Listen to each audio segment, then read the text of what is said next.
At the same time, in the future guys, nakikita natin na mas magiging palaban kayo. Okay?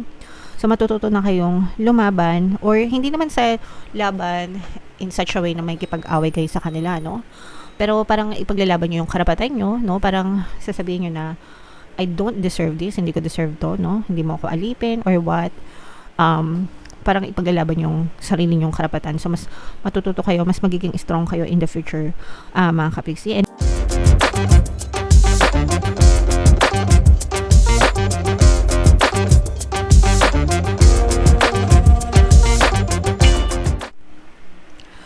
hello guys, hello Pisces, welcome back to Pinoy Pixie Tarot. Ang pamagat ng episode natin for tonight is anong ganap sa buhay mo. So ito isang timeless reading guys para sa Pisces, Sun, Moon, Rising, Sun, and Venus. Shuffle ko yung cards guys, hanapin ko yung energy ng Pisces. Ito guys, so Pisces kayo ay represent ng Queen of Cups. Pwedeng positive, pwedeng negative mga kapiksi. Pwede mag-resonate, pwedeng hindi. So, yeah. Timeless reading guys, no? So, ibig sabihin ng timeless reading, anytime na mapanood nyo yung video, pwede siyang mag-resonate sa inyo. If in case hindi kayo naka-resonate right now, pwede nyo siyang balikan next time, next year, next month, kahit kailan mga kapiksi. And by those time, maaari na kayong maka-resonate dun sa mga messages guys. So Pisces, kayo ay represent ng Queen of Cups. Ito yung past energy nyo, mga kapiksi. So meron dito another may presence dito ng air sign, Aquarius, Gemini, Libra.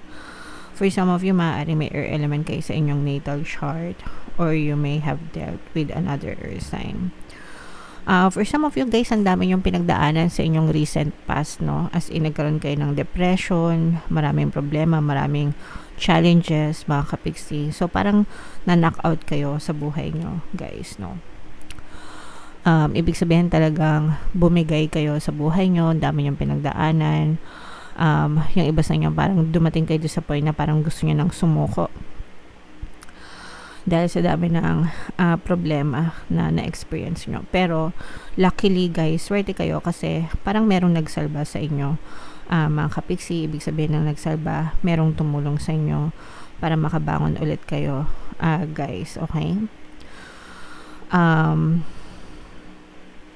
Nakawala kayo dito sa mga problema na to and sa mga challenges na to, mga kapiksi. And, natuto kayong bumangon ulit, guys, sa sarili nyong paa. Pwedeng dahil din sa tulong nitong person na to, guys. Pwedeng, itong person na to, guys, this can be your lover, your specific person in romance, or just anybody in your quantum bubble na tumulong sa'yo. Pwedeng best friend mo, kamag-anak mo, kakilala mo. Pero tunulungan ka nito, parang naging gabay mo siya, no? Naging gabay mo para makabangon ka, naging confidante mo, parang naging source of strength mo din itong person na to. Yung iba sa inyo guys, feeling ko pwedeng mas bata itong person na to kaysa sa inyo, no? Pero mature siyang mag-isip. Nandun yung maturity, kapiksi, and you admire this person a lot, as in sobra mo siyang in-admire, mga kapiksi. And parang feeling ko yung iba sa inyo talagang tumatanong kayo ng malaking utang na loob dito sa person na to, kasi kung hindi dahil sa kanya, parang hindi nyo alam kung ano yung nangyayari sa inyo, or baka lalo na kayong nabaon sa mga problema, ganyan. So malaki yung utang na loob nyo dito sa past person na to, mga kapiksi. So ito naman guys, ito naman yung ating recent na energy, mga kapiksi. Sa inyong recent, guys, nakikita natin na yung iba sa inyo parang pinagsasamantalahan kayo ng ibang tao. So, pwedeng abuse, ganyan. Meron ditong presence ng fire sign, Aries, Leo, Sagittarius. For some of you, maaari may fire element kayo sa inyong natal chart, or you may be dealing with a fire sign. Pero dito guys, nakikita natin na medyo may pagkanega ito, mga kapiksi, kasi parang noong mga times na nakabangon na kayo, nakatayo na kayo, mga kapiksi, parang doon naman kayo na abuso, no, ng ibang tao, pinagsamantalahan, guys. Pwedeng ano din, no, pwedeng na-betray din And, pwedeng yung tao na tumulong sa'yo, pwedeng siya rin yung nag-betray sa'yo. Or, it can be another person, mga kapiksi. Pero, yeah, naramdaman mo yung sense of betrayal, especially sa pera, mga kapiksi. So, yung iba sa inyo parang nabibiktima kayo ng betrayal ngayon dahil sa pera, may mga issues kayo tungkol sa pera, mga kapiksi, dahil sa ibang tao, sa pwedeng mga umuutang na hindi nagbabayad, o kaya naman, nasusumbatan kayo sa pera, mga ganyan. And yung iba, sabi ko nga, parang napagsasamantalaan sa pera. And hindi kayo makaalis dyan sa cycle na yan, mga kapigsi, no? Kasi parang may panunumbat na kasama, no? Siguro yung ibang taong tumulong sa inyo in the past. And yung iba naman sa inyo, parang nagigilty din kayo, kaya parang binibigay nyo lang din, no? Parang marunong to guys, emotional blackmail. Itong person na to, no? Ginagamitan ka ng emotional blackmail nitong person na to para makuha niya sa'yo yung gusto niya, no? Lalo na pagdating sa pera, kaya merong betrayal, guys. And kahit na nalulungkot kayo, no? Pero parang yung iba sa inyo hindi makawala dun sa ganyang klase ng sitwasyon. So parang hinahayaan nyo na lang, bigay na lang kayo ng bigay ng pera. And syempre guys, kailangan yung protektahan yung sarili nyo, mga kapiksi, no? I mean, wala namang masama na tumulong magbigay ng pera, 'di ba? Pero pag abuso na, ibang usapan na 'yon, syempre. Malaki din yung nito, guys, yung toll nito sa inyong emotional and mental na aspeto. So may epekto talaga siya sa pag-iisip nyo, sa emotions nyo, kasi parang naninega na naman kayo, no? And yeah, yung iba sa inyo maaaring ma-depress. Parang maaaring bumalik yung depression nyo, mga kapiksi. Kung talaga nagkaroon ka ng depression in the past, so maaaring bumalik yung depression nyo. Ayan, okay, so ito yung future energy, so you will be so heartbroken. Parang nagtatanong kayo, guys, no, bakit nangyayari sa inyo to? Bakit may mga negative palagi na nangyayari sa inyo? So, yun yung nakikita natin sa inyo, na parang kino-question nyo yung buhay nyo. Mabait naman ako, ba't ako palagi napagsasamantalahan? Mapagbigay naman ako, bakit ako palaging niloloko? So may mga ganong klase kayong isip, mga kapigsi. Pero at the same time, in the future, guys, nakikita natin na mas magiging palaban kayo. Okay? So matututo na kayong lumaban, or hindi naman sa laban in such a way na may kipag-away kayo sa kanila, no? Pero parang ipaglalaban nyo yung karapatan nyo, no? Parang sasabihin nyo na, I don't deserve this, hindi ko deserve to, no? Hindi mo ako alipin, or what.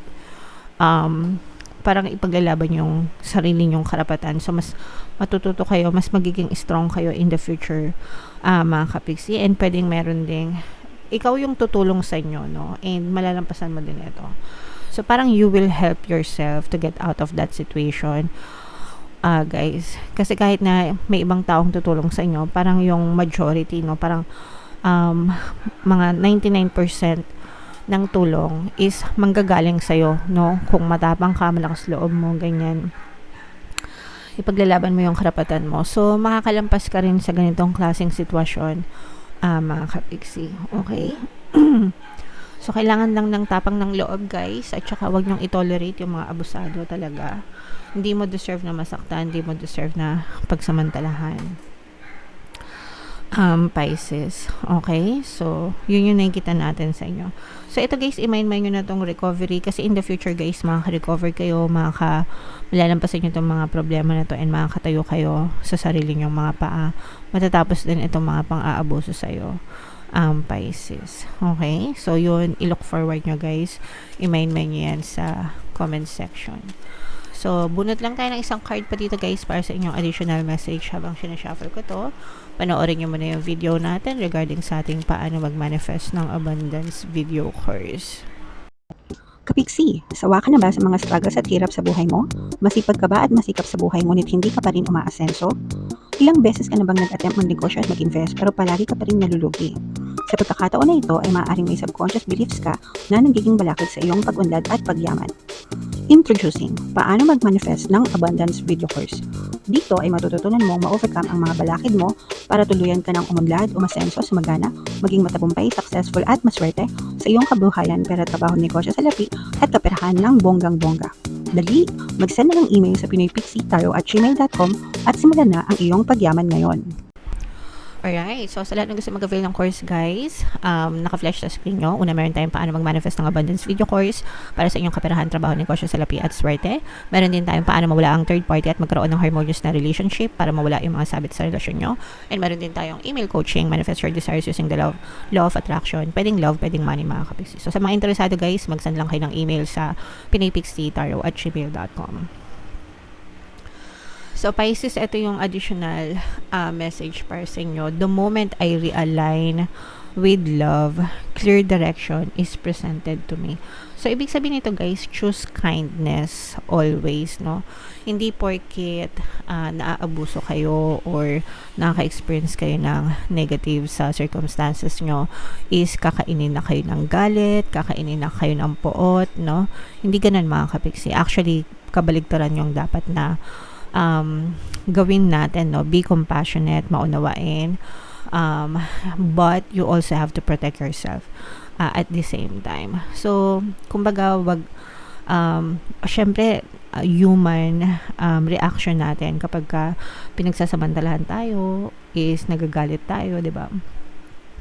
Nagagalit tayo, nagkakaroon tayo ng poot sa mga tao nang aabuso sa atin. But, learn to forgive mga kapixie and learn to let go para maputol yung attachment nyo dun sa mga tao na yon, and just realign with love and focus on yourself and tell yourself na I don't deserve this, I deserve more than this, diba? I deserve to be loved, I deserve happiness, I deserve all the blessings. So the reason kung ba't natin sinasabi na forgive is para maputol yung connection nyo dun sa mga tao na gumawa sa inyo ng hindi maganda, kasi hindi nyo deserve, no, na bigyan sila ng space sa buhay nyo. Hindi nyo deserve na mag-suffer dahil sa mga ginagawa nila. And when you vibrate, when you are aligned with the energy of love and compassion, talagang magaan guys ang buhay, magaan as in, no, hindi lang sa pag-ibig guys, but life in general, magiging magaan yan para sa inyo. Okay, so always choose love, always choose kindness, Pisces, kahit gaano kanega yung pinagdadaanan nyo, mga kapixie. Alright, and yung mga gumagawa ng hindi maganda sa inyo, si universe yung bahala dyan, kasi there's a law of karma and it's always happening all around us. Okay? Alright, so comment down below, Pisces, if feeling nyo naka-resonate kayo for more tarot readings guys, ito yung playlist nyo. Ito naman yung ating success stories ng paano mag-manifest ng abundance video course. Click here to subscribe guys. Ito yung ating mga pampaswerte subliminals. Thank you for liking, sharing, and subscribing. See you next time. I love you all. Have a nice day. Bye-bye.